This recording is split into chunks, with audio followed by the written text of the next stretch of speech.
ఆ ఫోర్స్తో తయారైన ఒక మహత్తరమైనటువంటి దాన్ని శాలిగ్రామం అంటాం మనం. శాలిగ్రామం అంటే ఎప్పుడు కూడా శ్రీ మహావిష్ణు స్వరూపంగా కూడా భావిస్తాం. ఇప్పుడు మనకు ఉన్నటువంటి 7 కొండలవాడు వెంకటరమణుని కూడాను ఆ ప్రాంతం అంతా కూడా శాలిగ్రామం సంబంధించిందిగా భావిస్తాం.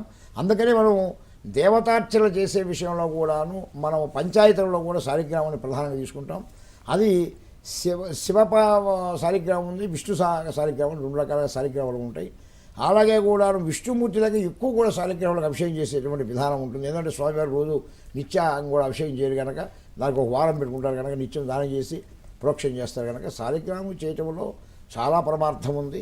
దాని శాలిగ్రామం తీర్థం అని కూడా ఉంది.